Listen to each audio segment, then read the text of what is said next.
हमारे सभी दर्शकों को सादर प्रणाम। जय श्री कृष्ण। आज का हमारा विषय है विवाह में देरी और उसका उपाय। यदि आज जो उपाय बता रहा हूँ आप करेंगे तो विवाह में देरी कभी नहीं होगी। तो आज का हमारा विषय है शनि से संबंधित। शनि के कारण विवाह में देरी होती है। शनि आपकी कुंडली में, लग्न कुंडली आपको देखनी है, उसमें यदि लग्न में बैठा हुआ है तो शनि की सीधी 7वीं दृष्टि पड़ेगी सप्तम भाव पर। शनि की दृष्टि जहाँ पड़ती है आप जानते ही हैं उस भाव के लिए शुभ स्थिति नहीं रहती है, वहाँ पर देरी का योग बनेगा। विवाह में तो विशेष बनता ही है। 7वें भाव पर शनि की दृष्टि है। शनि यदि 5वें भाव में बैठा हुआ है तब भी अपनी तीसरी दृष्टि से 7वें भाव को देखेगा। सप्तम भाव में शनि है तब भी आप देख लें अवश्य देरी होगी। शादी में देरी हो रही है तो आपको वहाँ पर शनि के उपाय करने पड़ेंगे। आज जो उपाय बता रहा हूँ बहुत ही सामान्य से उपाय हैं और इनको आप आसानी से कर सकते हैं और घरेलू जानकारी है। यदि इसे आप पूरा देखेंगे समझेंगे तो महत्वपूर्ण जानकारी है। तो 7वें भाव में शनि है तब भी स्थिति खराब रहती है, विवाह में देरी होती है। और 10वें भाव में शनि बैठा हुआ है तब भी अपनी 10वीं दृष्टि से सप्तम भाव को देखेगा। तो शनि जहाँ बैठता है वहाँ से शनि की दृष्टि कौन कौन सी होती है? तीसरी, 7वीं, 10वीं पूर्ण दृष्टि होती है। और यदि शनि की दृष्टि 7वें भाव पर पड़ जाए तो ऐसी स्थिति में समस्या रहती है। सबसे पहली स्थिति तो यही है। इसके अलावा जैसे मेष लग्न की कुंडली है या वृश्चिक लग्न की कुंडली है या सिंह लग्न की कुंडली है, कर्क लग्न की कुंडली है, धनु लग्न की कुंडली है, तो आप नोट कर ले में मेष है, कर्क है, सिंह है, वृश्चिक है, धनु है, मीन है।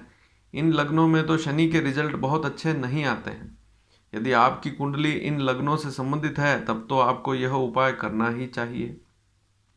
और जो मैंने शनि की स्थितियां बताई उनको अवश्य देखें। कुंडली में है तब भी इस उपाय को करें। और इसके अलावा भी शनि का यह नियम है, शास्त्र में लिखा है कि जिस भाव में बैठता है उस भाव के फलों को धीरे धीरे देता है।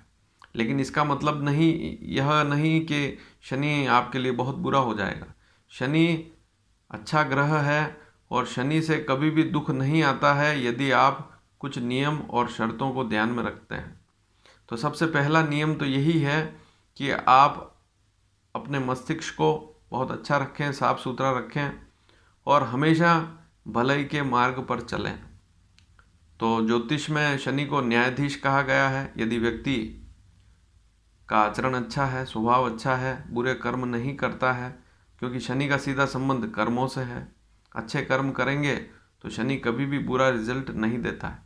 लेकिन फिर भी व्यक्ति बहुत अच्छा है, शालीन है, व्यवहार भी अच्छा है, अपने काम में मस्त रहता है, दुनियादारी से उसे कोई लेना देना नहीं है, फिर भी समस्या आती है। इसका कारण क्या है? इसका कारण आज आप समझ पाएंगे। अक्सर हम घर में बहुत छोटी छोटी चीज़ें ऐसी होती है जिनका कोई उपयोग ही नहीं है और वे सारी चीज़ें शनि से संबंधित होती है और वे घर में बेकार पड़ी हुई रहती है। और जब तक उनको घर से बाहर नहीं फेंकेंगे या उनको बेच दें, ऐसी स्थिति में शनि के दोष दूर होते हैं। तो कौन कौन सी चीज़ें हैं आप ज़रूर इसे नोट कर लें। और इस उपाय को आज जो बता रहा हूँ इस उपाय को करेंगे तो इससे विवाह में देरी नहीं होगी।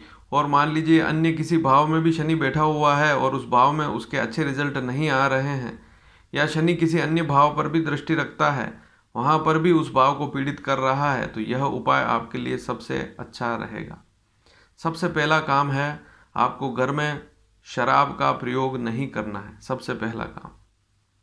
बहुत से लोग शराब के बहुत शौकीन हैं, नशा करते हैं, लेकिन घर में किसी भी प्रकार का नशा यदि आप करते हैं तो ऐसी स्थिति शुभ नहीं होती है, क्योंकि यह कर्म जो है शुभ कर्म में नहीं आता है। और ऐसी स्थिति में शनि के और बड़े बड़े दोष उत्पन्न हो जाते हैं। बहुत सी बार लोग वास्तु दोष अनुसार, वास्तु दोष ना हो इसके अनुसार घर बनाते हैं, बहुत बड़ा मकान बनाते हैं, उसमें सारे वास्तु के नियम लागू करते हैं और लाखों रुपए खर्च करके नक्शा भी बनवाते हैं। लेकिन घर में यदि शराब का सेवन करते हैं तो वास्तु दोष, आप चाहे कितना ही अच्छा मकान क्यों ना बना लें, वास्तु दोष हमेशा बना रहेगा। घर में क्लेश भी रहेगा और घर का माहौल अच्छा नहीं रहेगा, आपका धन भी व्यर्थ कार्यों में बर्बाद रहेगा और फिर यह है कि आपको दुख मिलेंगे। दूसरी स्थिति, शनि का संबंध लकड़ी से भी है। तो आपके घर में यदि पुरानी कोई लकड़ी है, लकड़ी का सामान है, फर्नीचर है जो कोई काम का नहीं है, तो उसे भी आप हटा दें। तीसरी चीज़, लोहे के जितने भी सामान, पुराने डब्बे हुए या लोहे के जितने भी सामान जो होते हैं जो कोई काम के नहीं हैं, उनको भी आप घर से हटा देवें। यदि घर की छत पर कोई लोहे का सामान पड़ा है तो उसे भी आप हटा देवें। या इसके अलावा जैसे फाटक है, उस पर जंग है तो उसको आप कलर अवश्य करें, इस बात पर भी ध्यान देवें। चौथी जो महत्वपूर्ण बात है कि रबड़ की जितनी भी चीज़ें होती हैं, जैसे जूते हैं या पुराने टायर घर में पड़े हुए हैं, उनका कोई उपयोग ही नहीं है, तो उनको भी घर से बाहर या तो फेंक दें या बेच दें।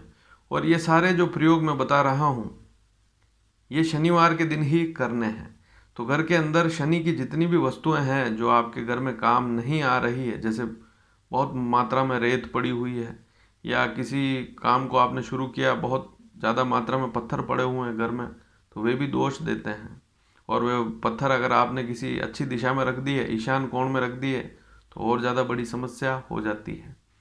तो इस बात को भी ध्यान में रखें। प्लास्टिक की चीज़ें बहुत सी ऐसी चीज़ें होती है, ऐसे डब्बे होते हैं जो कोई काम के नहीं हैं, उनको भी घर से बाहर फेंकें।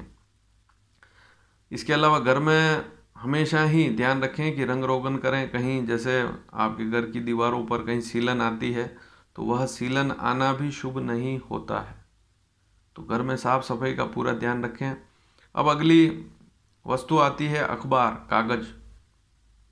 तो इनको भी आप देख लें। अगर आपके घर में दुनिया भर के अखबार पड़े हैं, पुरानी किताबें बहुत ज़्यादा मात्रा में ऐसी पड़ी जो जिनका कोई उपयोग नहीं है और ऐसे ही व्यर्थ पड़ी है, तो उनको आप बेच देवें, घर से बाहर कर देवें। इस बात को भी आप नोट कर लें। चमड़े का जितना भी आइटम होता है, जूते हैं, चप्पल हैं, महिलाओं के पुराने बैग हैं, ऐसी वस्तुओं का प्रयोग आप करते हैं लेकिन अधिक मात्रा में व्यर्थ की पड़ी हुई है, जिनका उपयोग नहीं हो रहा है, पुरानी हो चुकी है, उनको भी हटा दें। काले नीले कपड़े हैं, वस्त्र हैं या पुराने वस्त्र पड़े हुए हैं जिनकी गांठें बांध रखी है आपने दुनिया भर की, तो वे वस्त्र भी घर से बाहर अगर आप हटाते हैं तो उससे भी आपको लाभ मिलता है। तो घर में जितनी भी व्यर्थ चीज़ें पड़ी हुई है उसमें शनि की चीज़ें विशेष देखनी है। जैसे घर में कहीं कोयला पड़ा है अधिक मात्रा में और उसका कोई उपयोग नहीं है, तो उसको भी हटा देवें। तो ये सारी बातें आपको ध्यान में रखनी है। जैसे बिजली का सामान है, बिजली का काम हो गया, उसके बाद भी ऐसा सामान पड़ा है जिसका कोई उपयोग भी नहीं है और जिसकी कोई कीमत भी नहीं है, तो ऐसा व्यर्थ सामान या लकड़ी के टुकड़े या बिजली के तार, छोटे छोटे टुकड़े, उनको भी घर में ना रखें। बहुत सी बार मकान बना लेते हैं, उसके बाद भी जो बचा हुआ जो तार होता है, जैसे आप घर की छत डलवाते हैं, ऐसा कोई तार बच गया लोहे का, जंग पड़ा हुआ है और वह तार घर में पड़ा हुआ है, तो उसे भी घर से बाहर निकाल देवें, बेच देवें। जहाँ से पैसा आता है तो पैसा ले लें, उसको घर से बाहर निकाल देवें। तो शनिवार के दिन इस प्रयोग को आप करेंगे तो आपको लाभ मिलेगा। और आपके घर में शनि की दिशा कौन सी है? पश्चिम दिशा। पश्चिम दिशा को भी देखना बहुत ज़रूरी है। घर में पश्चिम दिशा की तरफ यदि किसी प्रकार की गंदगी है या बहुत ज़्यादा मात्रा में, घर का मालिक तो विशेष देखे ही, घर का जो मालिक है वे भी अवश्य देखें। अगर बहुत सी बार ऐसा भी होता है कि पश्चिम दिशा में शनि के आइटम नहीं पड़े हुए हैं, किसी अन्य दिशा में अगर व्यर्थ सामान पड़ा हुआ है तो और ज़्यादा दोष उसका होता है। तो पश्चिम दिशा जो है शनि की दिशा है।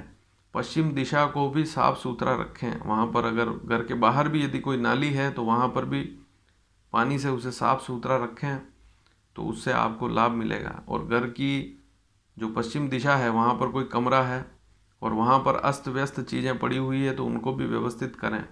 और घर में किसी भी प्रकार का नशा ना करें, विशेषकर शराब की बोतलें पड़ी हुई है या शराब पीते हैं तो ऐसी स्थिति शुभ नहीं होती है।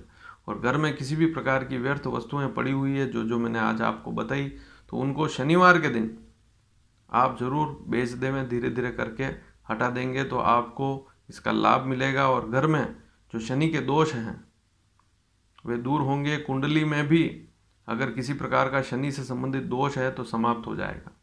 तो इस बात को अगर आप करेंगे, इस काम को अगर करेंगे तो आपको लाभ अवश्य मिलेगा। और यह जानकारी आपको अच्छी लगी हो तो इसे शेयर भी अवश्य करें। अधिक से अधिक शेयर करेंगे तो और भी लोग लाभान्वित अवश्य होंगे। धन्यवाद। जय श्री कृष्ण।